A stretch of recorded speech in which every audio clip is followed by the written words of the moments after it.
बहुत शुक्रिया चेयरमैन साहब। चेयरमैन साहब, माहौल बहुत अच्छा है।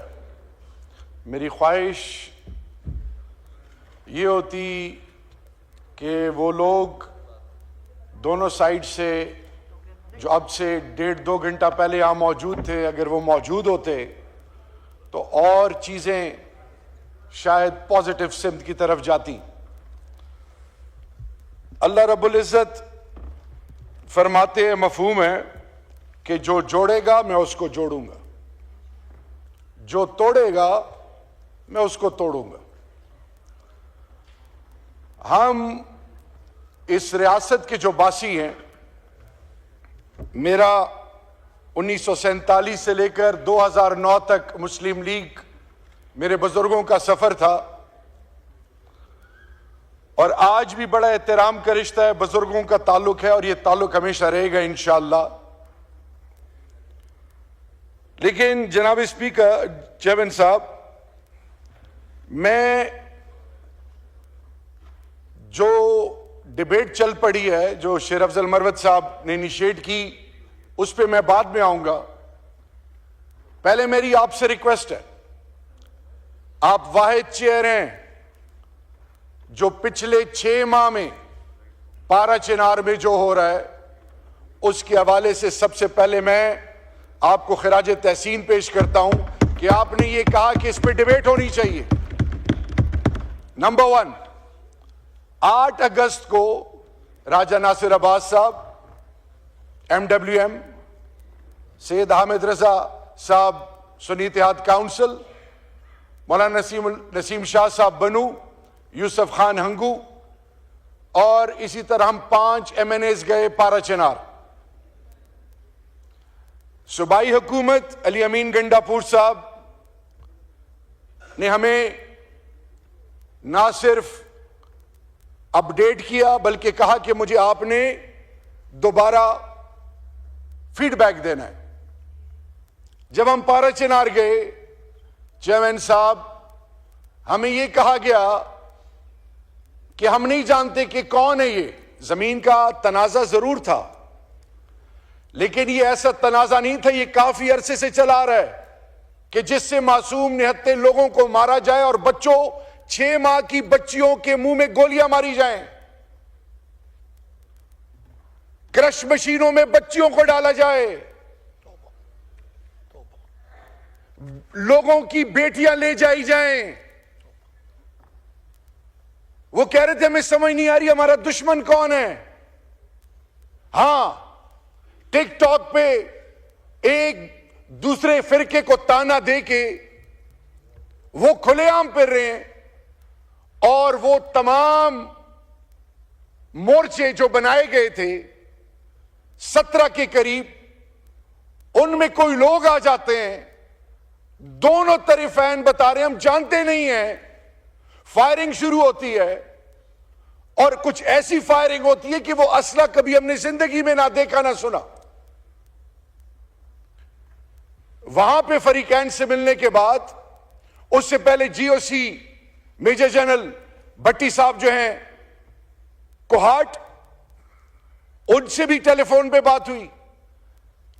चीफ मिनिस्टर ने कोर कमांडर पेशावर को भी बात की, मैंने भी रीच आउट करने की कोशिश की।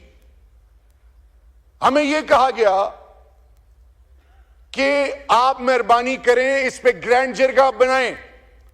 CM साहब ने उनको पेशावर बुलाया, चीफ सेक्रेटरी और कोर कमांडर साहब उसमें मौजूद थे। हालात नॉर्मल हुए और एक दफा फिर चेयरमैन साहब कुछ ही हफ्तों बाद दोबारा, और वो जुल्म और बर्बरियत, वो इंसानियत सोज बजालिम, वो जबर और जुल्म जिसको कहते हुए शर्म आती है, वो आज पारा चिनार का मुकद्दर बना हुआ है। लोग आ जा नहीं सकते, अद्वियात नहीं, आपने खुद आज कहा ये फिगर कम बताई गई है, एक्सेस नहीं है, उनकी सुनवाई नहीं है, उनकी कोई आवाज नहीं है। मैंने बारहा इंटीरियर मिनिस्टर के हवाले से, फेडरल गवर्नमेंट के हवाले से 18th अमेंडमेंट बेशक सूबे का रोल है, लेकिन वफाक अपना रोल क्यों नहीं दिखा रहा? तो मेरी आपसे रिक्वेस्ट है, मैंने अभी आज फजल रहमान साहब से भी रिक्वेस्ट की है, मैंने कल परसों स्पीकर साहब से भी रिक्वेस्ट की कि स्पीकर साहब, एक नेशनल असेंबली क्या एक delegation parliamentarians from all the political parties, इनको पारा चिनार भेजें, वहां बिठाएं, क्योंकि इस वक्त ग्रैंड जिरगा कोहाट में चल रहा है, 3 हफ्तों से ग्रैंड जिरगा चल रहा है। चीफ मिनिस्टर खैबर पख्तूनख्वा भी आए, उसके अगले दिन गवर्नर साहब भी आए, सब चीजें चल रही हैं, ओनरशिप लेने के लिए कोई तैयार नहीं है। पारा चिनार की जो स्ट्रेटेजिक लोकेशन, पारा चिनार के इर्द गिर्द लोग वो सोलली डिपेंडेंट है लॉ एनफोर्सिंग एजेंसीज पे। कमिश्नर कोहाट उसको डिविजनल हेड है, उसको हेड कर रहा है। लेकिन मैं हैरान हूं कि आज हम माजी को तो याद कर रहे हैं, हाल के हवाले से जिस तरह आज हम पारा चिनार, इसी तरह चमन, इसी तरह जारी खेल, बक्का खेल, बनू, इसी तरह पूरा ड्यूरेंट लाइन 2611 किलोमीटर का बॉर्डर, लोग इंटर होते हैं, हमारे लोगों को मार के हमें आपस में लड़ा के फिर चले जाते हैं, और हम अहमकों की तरह दस्तों गिरबान आपस में उलझे हुए हैं। आज ये बातें जो, जब ये मेरा भाई आज ये बात कर रहा था, 2 आवाजें मेरे कानों में आई। एक आवाज आई शेर अफजल मरवत के हवाले से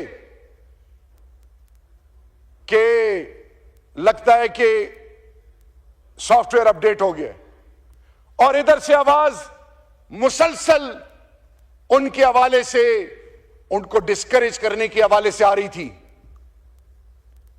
मैं आज एक बतौर, ये 3rd टर्म है मेरा, आज मैं ये सवाल पूछना चाहता हूं, आप ना होते तो आज मुझे फिर मौका नहीं मिलना था। ये कौन सी ऐसी कुव्वतें हैं जो हमें अडियाला में भी नहीं मिलने देती? हाई कोर्ट से हमने कंटेम्प्ट में परमिशन ली हुई नहीं मिलती। ये कौन सी ऐसी कुव्वतें हैं कि स्पीकर साहब के साथ एक डेलीगेशन रशिया में बैठे और उनके खिलाफ 780A के पर्चे हो रहे हैं? ये कौन सी ऐसी कुव्वत है जो कि उन लोगों को जिनका जीना मरना पाकिस्तान है, हमारा ईमान है पाकिस्तान, मां बहनों बेटियों की चादर और चारदीवारी को पामाल कर रहे हैं? हम मॉडल टाउन और डी चौक को भूलना चाहें, आने वाली नस्लें नहीं भूलेंगी। ये इजाजत किससे दी इस सियासत में मां बहनों की बेटियों की तजलील करना? बातें बहुत हैं चेयरमैन साहब इनिशिएटिव नहीं है।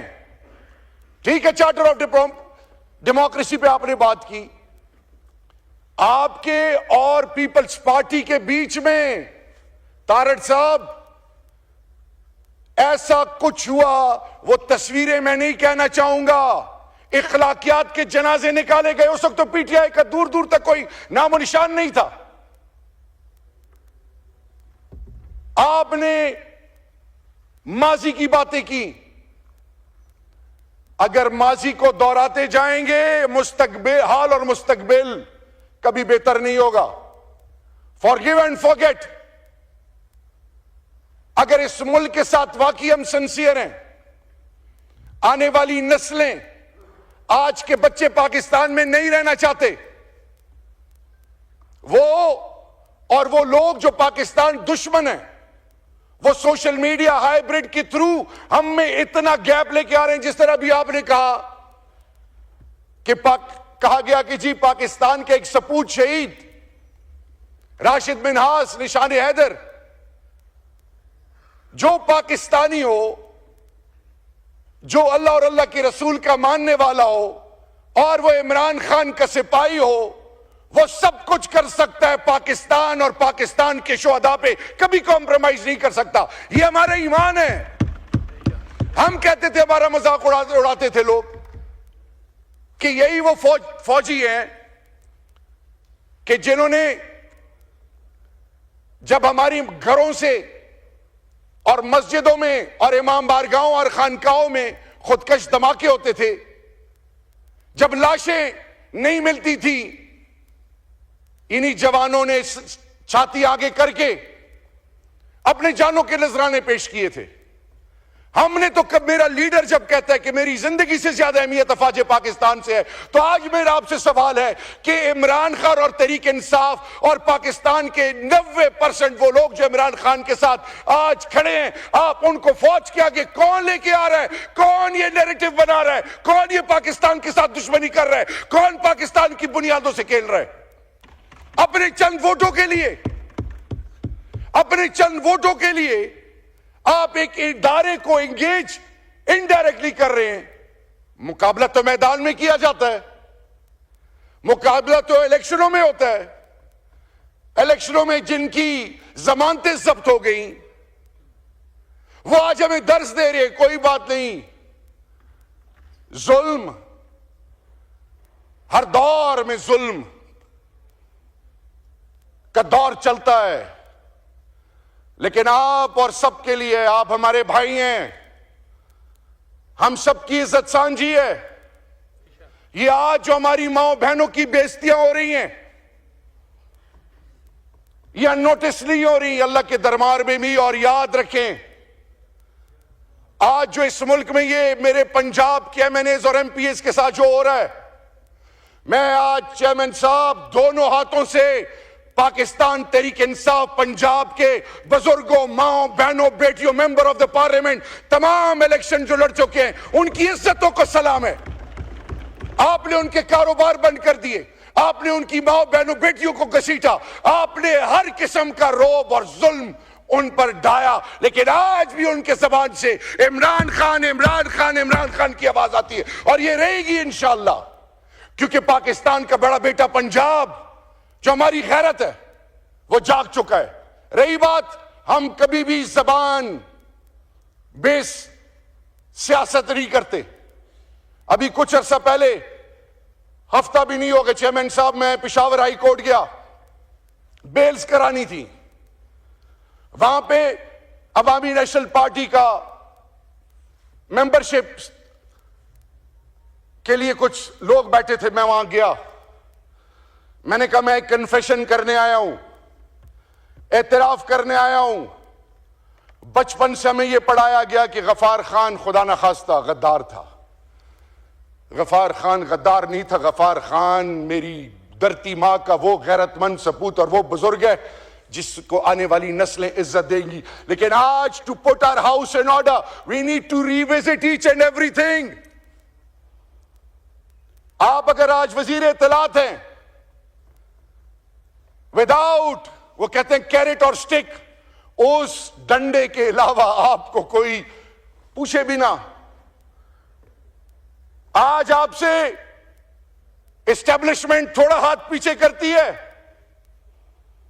तो फिर देखिए क्या होता है। आज आपने मेरे फैसलाबाद डॉक्टर नासिर जट, निसार अली सरफराज, इनका जीना हराम कर दिया हुआ है। आज मेरे पंजाब के माए बहने बेटियां हर रात कभी एक जगह कभी दूसरी जगह शिफ्ट होते हैं। चेयरमैन साहब, मैंने स्पीकर साहब को कहा रात 11:30 बजे मेरे बच्चे इस्लामाबाद से निकले। ये कौन सी सियासत है? तो अगर आज वाकई, और ये ना हमें कहा जाए कि रेंजर्स या कोई और, पाकिस्तान का जर्रा जर्रा हमारा है। आप लोगों की इज्जतों पे कभी वो अल्लाह दिन ना लाए कि हम कॉम्प्रोमाइज करें। मैं आज मजबूर हूं कहने के लिए, राणा साहब बैठे हैं, उम्र में मुझसे बड़े हैं, कि राणा साहब,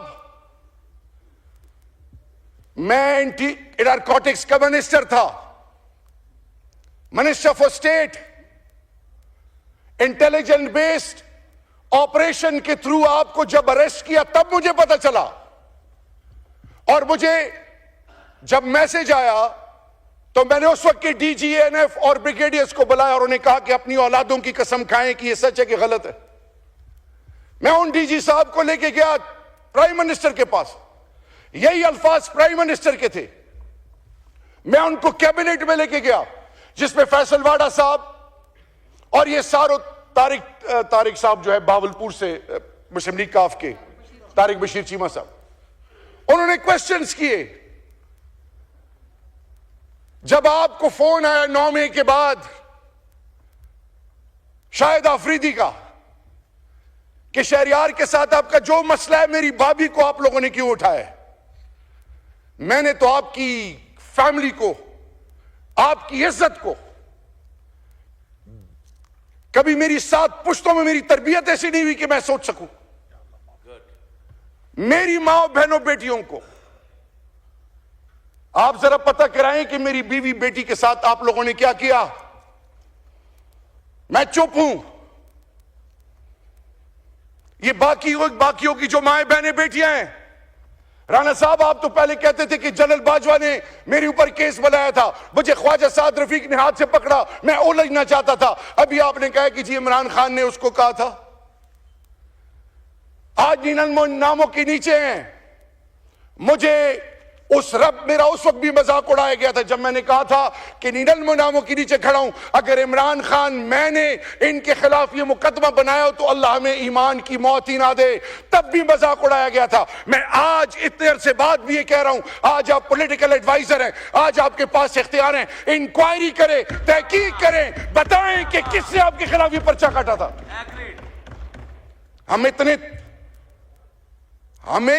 I was a CEO in Germany, हमने अपने सब कुछ छोड़ा है। ये आज अली मोहम्मद खान, ये जरताज, ये हम सारे, हमारा कोई कारोबार नहीं है। मेरे ऊपर जब पीडीएम की गवर्नमेंट आई, मुझे कहा कि जी इंटीरियर में, कश्मीर कमेटी में, नारकोटिक्स में, सेफ्रॉन में तुम्हारे खिलाफ सब चीजें ढूंढी जा रही हैं, पाकिस्तान से चले जाओ, तुम पे हाथ डालेंगे। मैं 16 मई को अपनी बीवी और बच्चों के साथ अपने घर में था, बगैर किसी असले के, ना तब भागा था ना अब भागूंगा, आखिरी वक्त तक इमरान खान के साथ और पाकिस्तान के साथ खड़ा रहूंगा। ये हमारा ईमान है। लेकिन राणा साहब आज आप मेहरबानी करें, बताएं ये कौन लोग हैं जो हमारी माओ बहनों की तजलील करते हैं। आपकी बीवी, मेरी मां, मेरी भाभी, मेरी इज्जत है, जो उनको गुजरना पड़ा, जो इससे पहले पीपल्स पार्टी ने सहा, जो MQM ने सहा, जो आज अख्तर मैंगल साहब मुंह फेरे बैठे में, जो बुख्ती साहब, आज ये पार्लियामान